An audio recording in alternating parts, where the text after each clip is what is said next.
Siyam na bagay sa buhay na hindi kayang bilhin ng pera. Una, kabutihang asal. Lagi naman at the end of the day, pagiging mabuting tao pa rin ang dapat mangibabaw. Pagiging mabait pa rin na kahit saan ang dapat mangibabaw. Ang kagandahang asal pa rin ang kailangan ng tao at ng mundo ngayon para mas mapabuti ang lahat. Pangalawa, respeto.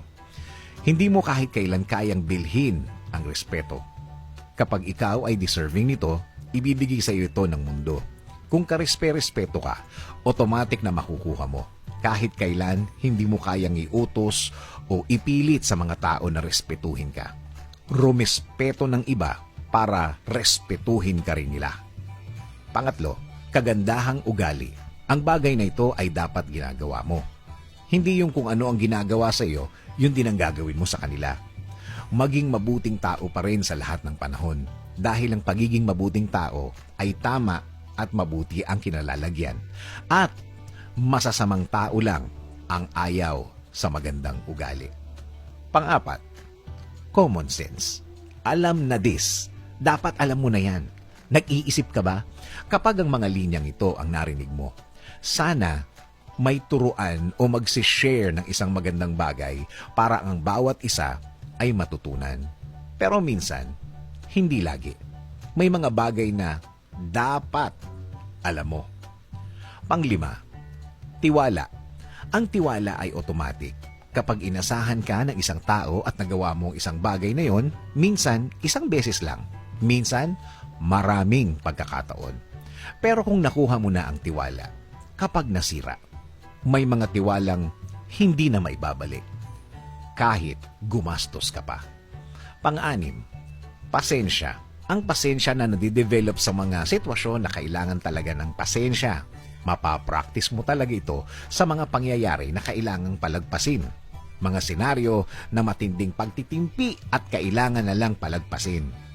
Kapag meron ka nito, imaginein mo na lang ang mga malalampasan mong gulo.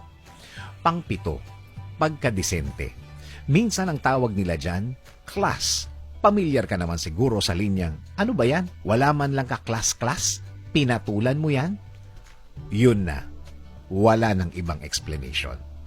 Pangwalo, pag-ibig. Dapat lagi tayong meron ito. Ito ang magpapagaan, magpapaganda, magpapabuti ng lahat ng sitwasyon sa buhay. Sabi nga nila, love makes the world go round. Gamitin ang pag-ibig na pwedeng gamitin sa lahat ng aspeto sa buhay. Minsan, kahit na anong away nyo, mapapamilya o karelasyon, huwag kalimutan ang pag-ibig. Pangsyam, relasyon sa Diyos. Ito ang nasa huli at pinaka-importante. Laging gawing malinaw ang pakikipag-usap sa Kanya. Laging gawing sentro sa buhay na ito ang relasyon sa Diyos. Dahil ang pagiging anak natin ng Diyos ay magdadala sa tama at tahimik na buhay. Sabi nga sa 1 Corinthians 13:4-6, ang pag-ibig ay matyaga at mabait. Ang pag-ibig ay hindi naiinggit. Ang pag-ibig ay hindi nagmamapuri o nagmamataas. Ito ay hindi nag-uugali ng di karapat-dapat. Hindi ito naghahangad ng sariling kapakinabangan.